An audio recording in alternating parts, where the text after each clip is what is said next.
And we'll go back to Real Ag Radio here on Roll Radio 147, Sirius XM. We're doing the Farmer Rapid Fire today, which is brought to you by Corteva Biologicals. And speaking of Corteva Biologicals, we've got somebody from Corteva here. It is Tammy Jones. She is Commercial Launch Specialist and Product Manager for Biologicals with Corteva Agriscience. Tammy, how are we doing? Oh, great. It's day 3 of Ag Days, so it's a wonderful day. Nice. And it got nice and chilly just in time. Well, when I say chilly, I probably should say cold. But the weather turned very Ag Days like. It has been interesting roads for folks coming in and out. I understand. I've been lucky. I have been here the whole time, from breakfast in the morning right through. So I haven't really left the hotel or the Keystone Center at all. So I'm completely unaware of the weather issues. What's been kind of the mood and some of the conversations at the booth here this week? Oh, it's been pretty good, I would say. I think that everyone's looking for opportunities to maybe focus their dollars, maximize their return on investment. I've spent a lot of time talking to folks about weeds. That's obviously the thing that I spend most days talking about. And so kochia is always present. That doesn't seem to go away.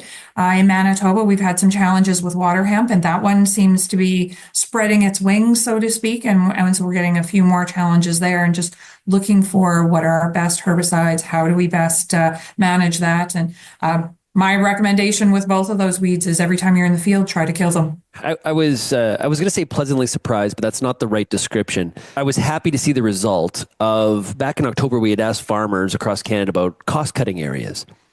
And one of the things that there was a low response to, I am not going to be cost cutting when it comes to my herbicide rates to save money. And although no one should be doing that, it was nice to see that there was a lack of people doing that, because if you do that, you're actually creating way more problems for yourself down the road. It always worries me. Sublethal doses are something that have always concerned me. Back in the day, I worked on multiple herbicide resistant wild oats as sort of my master's type project. And you always wanted to make sure that you got that full lethal rate on there and then worried about whether something survived or not. Same thing with kochia. We know that if you've got sublethal rates, that you tend to expedite the development of resistance. And we've already done a good enough job of getting herbicide resistant kochia out there. And so, yeah, full rates, water volume, water volume, water volume. Water is actually cheaper than the herbicide. So don't skimp on the water volume either and get that coverage. Probably the soapbox that I spend most time on. Yeah. And with all the trouble, you mentioned some of the herbicide resistance issues that we have. Going sub-lethal rate or cutting your herbicide rate, you're actually stubbing your toe. You're actually Yes. helping the weeds become more resistant, which is obviously something you're going to be regretting down the road. Yeah, and so I think for Manitoba anyway, with the soybean varieties that we've got now and some of the chemistry that we're able to use there and the different rate ranges that we can utilize, I think that's a great opportunity to mix and match our modes of action and make sure that we're using the right rate when we know the weed staging and all that sort of thing. So I love that there's more tools out there, and I can't wait for us to figure out ways to extend those tools as long as we can, right? Like, let's protect every tool that we have. Yeah. Now, I introduced you as product manager for biologicals. Yes. Talk about that because that's a different conversation than trying to kill weeds. Now we're trying to do something different, so it's a different conversation. And the farmer would looks at the opportunity for biologicals differently than say a fertilizer or a herbicide. What are those conversations like this week at Manitoba Ag Days? So that's not one that comes up naturally, probably because most of the farmers are not thinking about how to solve those types of issues. So we know that we're worried about our seed and we're getting the best genetics that we can. And then we're looking at our weed control, our disease control, and our insects, those ides.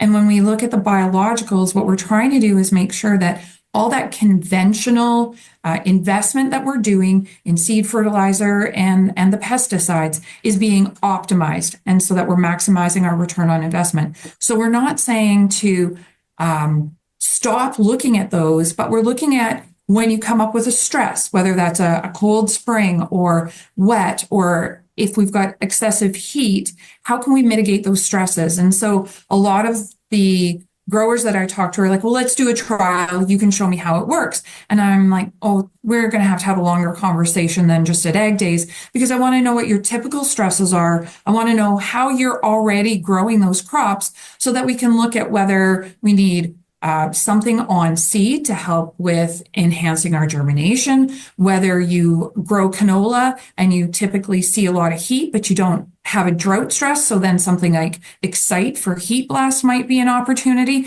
We have so many different products that just don't blanket every acre. We need to be more thoughtful about how we utilize them. And hopefully we get to the point where they're not impulse purchases and that we're not scrambling to use them, but that we're thinking about, here are the stresses that this farm normally has to face. Let's plan to have these as part of the production system so that we're still optimizing our genetics and maybe closing that yield gap from where we normally get our average yields up to some of those yield hero type yields that some of the folks out there get. So it's an investment, but it's not one product for every acre.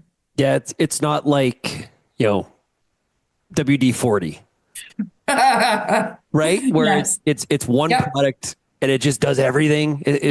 Duct tape, right? It's a little we got to it's a little bit more specialized and a little bit more focused in itself than those things. Yeah, and we want everything to be simple, but plants are complicated, and plant hormone cycles and the micronutrients and the macronutrients that they need, that varies throughout the season. And so it really does depend on what that plant is facing and what growth stage they're in, what we're going to recommend as the right product. And that's a lot more conversations than just a simple, hey, how are you doing? Oh, you should try this product. Let's go throw it on 80 acres and see what it does. No, we need to do more work than that. Yeah. Well, Tammy, thanks for joining us here today. Really do appreciate you being here on the Farmer Rapid Fire and Corteva Biologicals being the show sponsor today. Have a great last day at Manitoba Ag Days. Thanks, Sean. Have a great day.